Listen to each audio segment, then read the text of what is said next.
Добар ден, почитувани. Ова е стартот на магазинот за практично родителство 0+ месеци на телевизија Телма.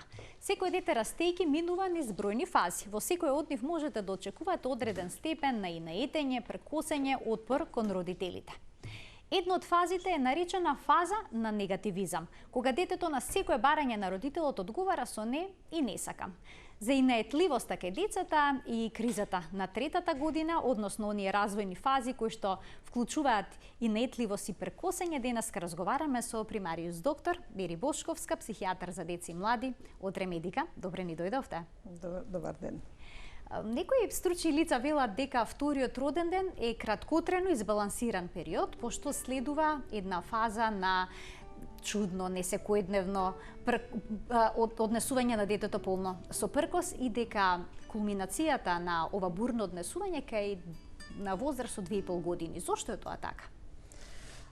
Тоа е така затоа што детето до 2 години, нели тогаш почнува околу првата година да оди да зборува до втората година и околу втората година тоа открива дека тоа е друго од возрастните. Мислам дека е личност. Тогаш спознава дека е личност, односно дека своето јас го спознава и она, знаете, познато е кога малите деца до втората година зборуваат во трето лице. Наместо неговото име вика Иван сака да јаде, Иван сака да шета, а тогаш баш заради тоа почнува и да зборува во прво лице, бидејќи ја открива неговата личност.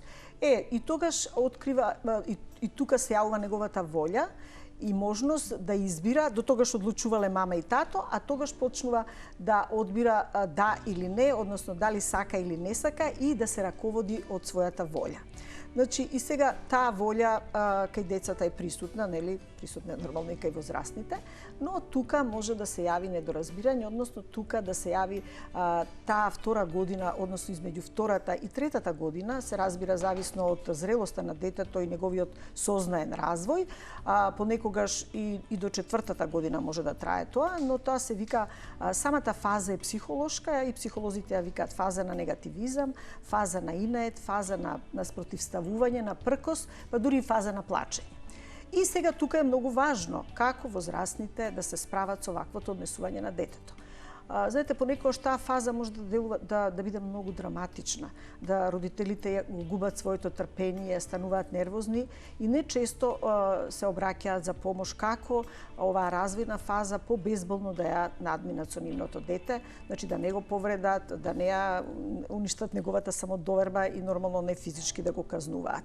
Така, напорно е во секој случај, бидејќи детето на секој нивно прашање одговара со не, вели не сакам да спијам, не сакам да јадам, не сакам да си ги кренам играчките, не можам ова да го направам, или пак дури невербално да искажува негативизам, вртејќи се со грб кон соговорникот. На која возраст обично ова може да се очекува? Дали тука кај втората година, кај 2,5 години, веќе спомнавте? Реков, зависно од емоционалниот сознаниот развој, има деца што се позрели, поинтелигентни и тоа е многу индивидуално. Пред се зависи од темпераментот на детето. Значи, дали оваа фаза ќе биде, има некои родители со нивните деца дури не се сеќаваат, знаете, има 2 деца, така, не секој дете минува низ таа фаза. Тие минуваат, но едните минуваат на многу така начин кој што за родителите не представува стрес, по-безболно да поминуваат. Тоа е пак одредено и од темпераментот на детето. Но има деца што велиме ние со силна волја, со под наводници по-тежок темперамент, кога сакаат нивната волја да ја наметнат, а тие се разбира се уште не знаат што е добро, што е лошо. Мислам, тие почнуваат да знаат, но сакаат да го истераат нивниот избор што тие го направиле. А се разбира родителите се тие кои што знаат што е добро за нивните деца и сега тука почнува првото воспитување и првото воспоставување на граници со детето. Значи родителот е тој кога ќе попушти и на тоа негово не ќе се согласи, а кога ќе попушти и кога ќе стави граници. Тука е многу, овој период е клучен и многу важен, како што велат и психолозите, а и ние во праксата тоа го гледаме. Значи детето ако во оваа фаза со неговото плачење, со неговиот бес или популарно во литературата, популарно стручно тоа се вика темпер тантруми, значи тоа се напади на бес кога детето со плачење сака да добие она што го сака, а родителот е тој кој што нели има проблем како да се справи со овој негов бес и оваа негова лутина. Дали долготрајноста на оваа фаза зависи всушност од начинот на кој што родителот ќе се постави кон детето? Апсолутно да. Значи долготрајноста, познато ние сите нели има и други развојни кризни фази, да ги кажеме. Значи како нормативни кризи ги зборуваме. Ова е фаза што ќе помине и родителите тоа треба да го знаат, само треба да се наоружаат со трпение. Не е секогаш лесно, но фазата е преодна. Познато и во адолесценција се јавува пак таа фаза на пркос, на бунт против авторитети и тоа е нормативна криза и тоа е нормална фаза. Но суштината, знаете што е? Суштината е во тоа што сега родителите треба да воспостават граници. И тука е многу важно да бидат доследни и истрајни. Се разбира и флексибилни. Нема едно круто правило, значи како и што, но доследност, ако за нешто се каже не, а ќе видиме тоа најчесто доследноста не треба да се попушта кога се работи за здравието на детето и за безбедноста на детето. Ако оваа фаза, значи ако родителот тука попушта или ако родителите прават граници, а баба и дедо или пошироката околина попушта, детето секогаш ќе го одбере оној што му попушта и нема да ги почитува правилата. Значи, тука почнуваат, како што реков, границите во воспитувањето што имаат долгорочни последици. И подобро е тука во оваа фаза родителите да се помачат, вака не во буквален смисол, односно да истрајат, одошто потоа да ги решаваат последиците од попуштањето и од неадекватниот пристап во оваа фаза. Но тешко е и за родителите да останат смирени во таква ситуација. Што препорачувате? Како да постапат кога постојано слушаат не сакам, не може на секоја нивно барање? Како што кажав, доследноста и истрајноста е многу важна. Ако детето, например, сака да оди во градинка и сака да оди зима, а сака да ја облече летната маичка и да оди без кулахопки, без чорапчиња, сигурно дека родителот тука нема да попушти, затоа што се работи дека детето ќе настине. Или кога оди по улица, ако не сака, најчесто децата не сакаат, тогаш ја испитуваат својата самостојност, значи не сакаат да ги држат за раце, родителот секако дека нема да попушти тука во тоа, се договара, се кажува и тука значи се доследноста останува таа.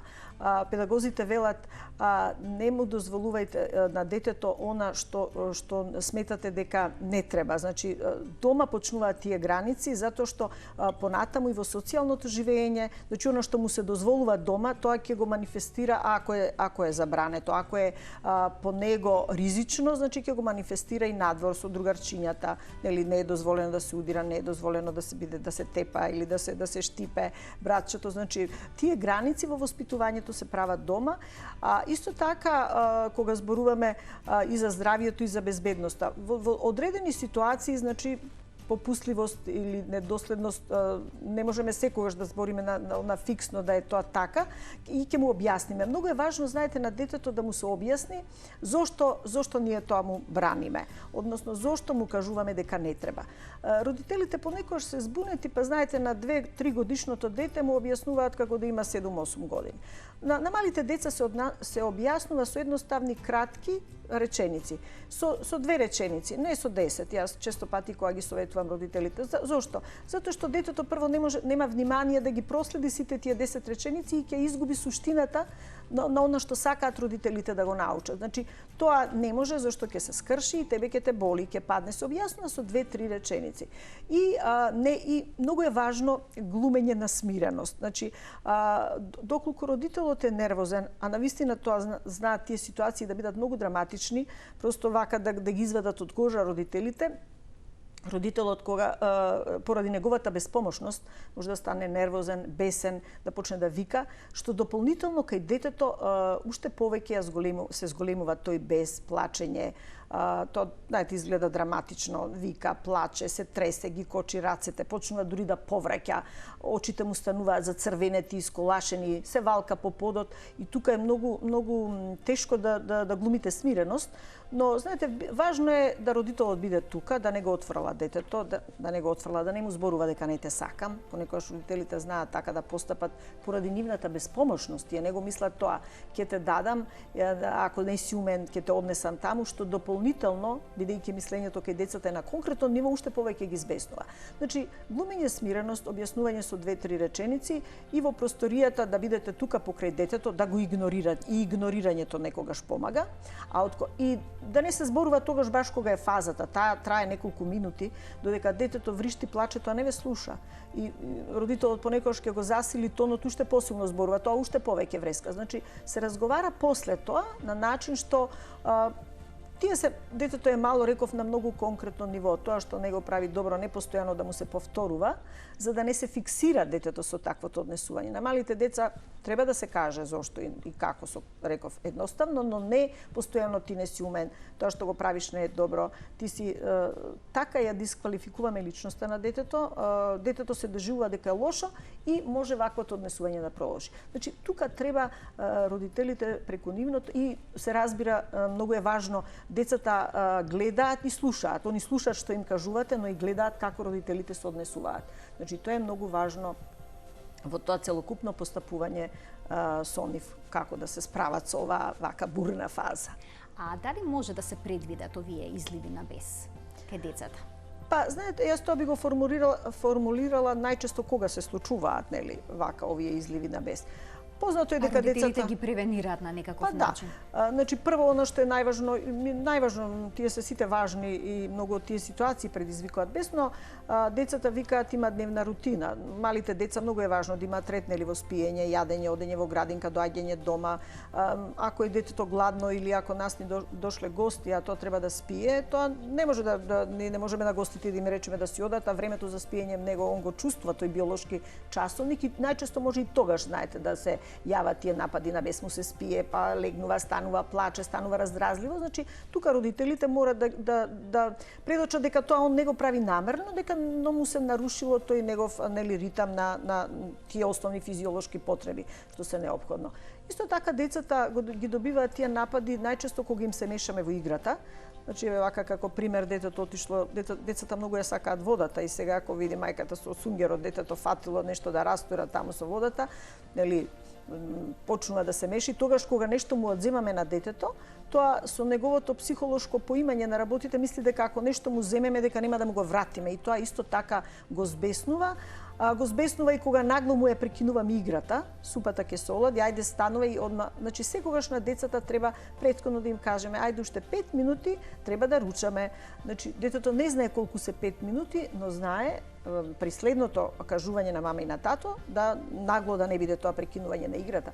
Исто така децата се лутат, децата си имаат представа некоја своја, например ние ќе одиме утре на роден ден.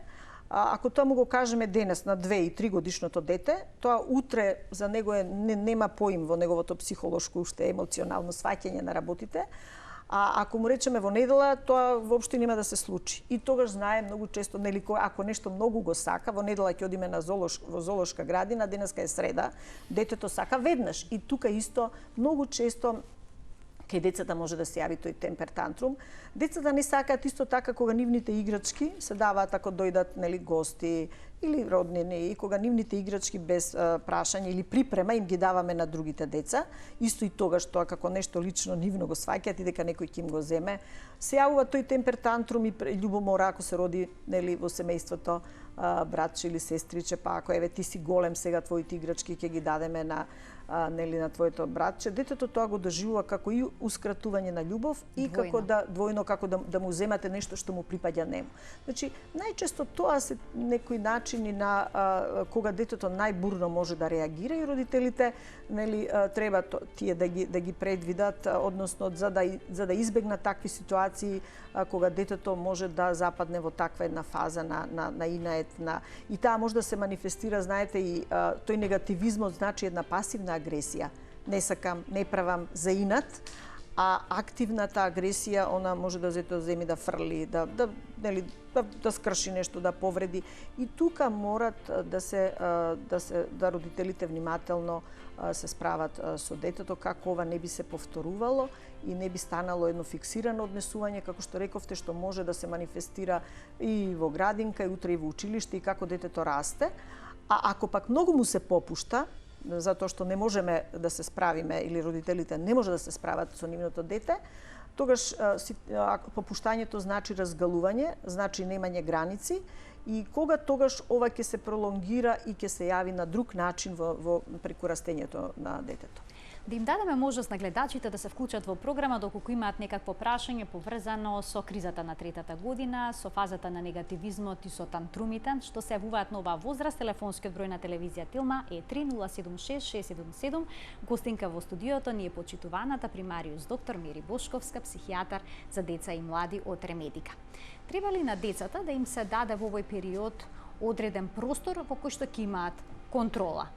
Например, тие самите да одлучат каде ќе им стојат играчките или пак алиштата кои што ќе ги соблечат дента. Или еве кога ги споменавте играчките, тие самите да одлучат дали на некое дете ќе му дадат играчка или не. Па нели треба да се почитува, како велиме, детето уште од мало, детето станува И неговата автономија до и некаде. така се јакни неговата самодоверба. Кога го почитуваме, детето станува сигурно во себе и станува понатаму задоволно, среќно, стабилно да речам, и така да тие проблеми би се надминале. Значи, всушност, справувањето со оваа, ние велиме физиолошка фаза. Физиолошко значи нешто што е нормално, низ кое што децата поминуваат. Значи, влијае многу во неговото понатамошно формирање на неговата личност и на неговиот развој. Значи, тоа е некако од клучно значење. Тие први години во воспитувањето. Порано велеа првите 5 години се одлучувачки важни, сега велат првите 3 години, токму заради оваа фаза, како би се, нели рековме, надминали овие работи. Како што рековте вие, значи има кога да родителот му даде да направи избор. Значи, за да би се избегнале овие фази, оваа фаза може од вечереве како пример да му даде да одбере што утре ќе носи во градинка, да има едно, нели тука се учат и навиките, уште од мало да си ги стави пижамите на место. Значи го учиме и на некои навики. Секако дека родителите се тие кои што се одлучуваат колку ќе му дадат слобода и каде како ќе ги воспостават границите. Не е добро ако, како што кажавте, не му се даде на детето да и оно одбира и одлучува, затоа што, знаете, некои родители што ги воспитуваат децата авторитарно. Што значи тоа авторитарно? Не авторитетно. И тука некои родители велат, јас сакам да е авторитет, да ме почитува и не може да биде така како он што мисли. Ако сега он прави така, што јас како после. И сега, знаете, таа крутост, реков ми, недоследноста не е добра, но крутоста пак прави таа ригидност прави кај детето ќе се скроти тој негов темперамент и но ќе се скрши неговата волја. И во адолесценција вие можете да бидете дете, односно адолесцент кој што е несигурен, безволен, без никаква иницијатива, знаете, и едно инхибирано крајно однесување, кое што секако има влијание од овие рани почетоци и начини на воспитување. Кога зборуваме за неадекватното справување на родителите со овие состојби, да ги споменеме казните. Често родителите ги казнуваат децата после еден ваков тантрум, но психолозите ве велат немојте пречесто да го казнувате детето. Што тоа значи? Какви казни всушност се применуваат и дали воопшто треба да се применат? Па казни секако дека казната го учи детето, она што не го прави добро, да научи да го прави добро, и кај предучилишните деца, значи има неколку начини. Игнорирањето во оваа фаза е најдобро, но игнорирањето не е детето да се повреди, мораме да бидеме покрај него, нешто да не искрши, да не сисече, да не фрли, зашто во лутината тоа може да направи некои работи кои што не може да согледа предвидливоста.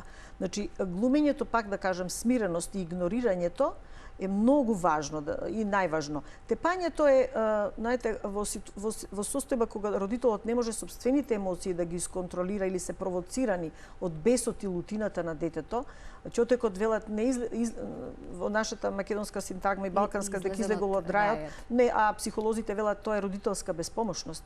Вие, значи, вашиот бес не можете да го контролирате, односно не можете да се справите со вашето дете, и ако го истепате детето, тоа ќе ја прими целата агресија, лутина и бес од родителот, и потоа тоа тогаш не може да врати, но се чувствува лошо и почнува или поинаетливо да се однесува, или агресивно да се однесува, па уште тоа не да биде уште појачено. Па имате вие не и на 4, и на 5 години, па и кој ќе тргне на училиште. Значи, тука е многу важно како тепањето не, а давањето избор, реков игнорирањето и разговорот на ниво затоа што разговорот со дете на 5 години ќе може да ве разбере овие работи што сакате да му ги кажете, а 3-годишното дете се уште не може на такво едно ниво да комуницира за сите овие но да не му се вика дека тоа е лошо и дека тоа што го прави оно просто, знаете, децата и ги тестираат границите, реков, го осознаваат светот. А родителите се тука кои што тие негови внатрешни пулзи, суштината на оваа фаза е создавање на емоционална контрола. Но родителите се тие што треба кај детето да научат како да детето ја направи таа емоционална контрола, за да потоа во пубертетот научи исто, но велам, многу е битно во таа да не се наруши таа релација со родителот, за да подоцна нема други последици. Така, откако ќе заврши фазата на негативизмот, следува некоја друга фаза која што може да биде уште понапорна, доколку детето почувствувало дека границите на родителите во однос на толерантноста се растегливи. Дали тоа може да биде сериозен проблем? Тоа мислам дека е уште посериозен проблем од ова и тоа е многу сериозен проблем. Значи, воспитувањето со попуштање и немање граници е нешто што навистина може да биде уште подраматично и страшно и знаете, тоа се јавува потоа во пубертетот. Зошто? Затоа што повторно во пубертетот детето станува личност и врсниците се неговиот прв избор кон социјалата и кога родителите, ако тие граници претходно не се и таа доверба не е стекната, значи во пубертетот и адолесценцијата се гледаат проблемите во едно уште манифестно ниво на друг начин, кој што се многу посериозни. Доктор Бушковска, пред самиот крај на емисијата имаме гледаж да го слушнеме неговото прашање. Добар ден. Добар ден. Добар ден. Во програма сте, повелете. Благодарам. Се јавам од Куманово, дедо еден, релативно млад дедо, денеска прв пат внучето 2,5 години го зема само на градинка и го однесо кај бабата, помлата баба. Па ми интересира едно 2-3 прашања, да поставам 2 прашања во суштина, да ја прашам докторката. Прво, на која возраст и на кој начин да делуваме почесто, односно поинтензивно, детето да почне да кака во мокширање, во пелени? Тоа е првото прашање. А второто прашање, односно мислење од докторката, со оглед дека 7-8 месеци како оди во градинка, се уште кој ќе треба Савајле да тргне на градинка, имаме доста проблеми, плачење, револт. И сега по 3-4 часа го држиме во градинка, после го зимаме, се уште не спие. Кога има таа некоја граница, да кажеме, кога ќе треба да го продолжиме престојот по градинка, за да се осамосталиме? Ви благодарам што се вклучивте во програма. Па, учењето на контрола на сфинктерите кај децата започнува некаде, тоа е пак индивидуално, но некаде во развојната возраст околу која што треба да почнат да ги учат родителите од година и пол-две, некаде до 3-та година. Значи, децата што имаат уреден сознаен интелектуален развој, до 3-та година треба да научат да ги контролираат сфинктерите, односно да какаат и мочат, зборуваме за преку ден.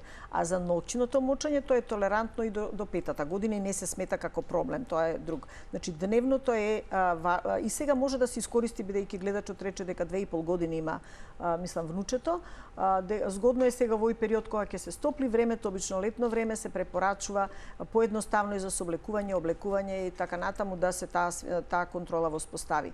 Ако го зборуваме за градинката и за отпорите на детето да оди во градинка кога оди со плачење, значи некои деца се преосетливи, многу е важно и како родителите дали имаат презаштитнички однос, дали многу ги врзуваат за себе.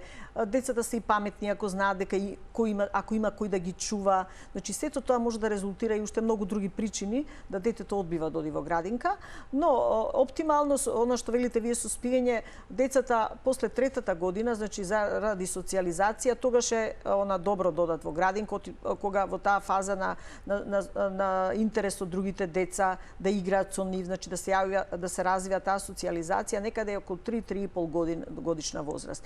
Така да добра е градинката, ако детето е прифаќано, ако детето повраќа, плаче, има кошмари ноќе, треба да се размисли, да се разговара со стручно лице. Доктор Бушковска, ви благодарам што бевте наша гостинка и што на гледачите ми разјаснивте многу аспекти околу проблематичното однесување на децата околу 2-та и 3-та година. Се гледаме повторно. Ви благодарам на поканата. Ова беше се во денешната емисија. Гледајте не секој работен ден во рамки на утринската на Телма. До гледање.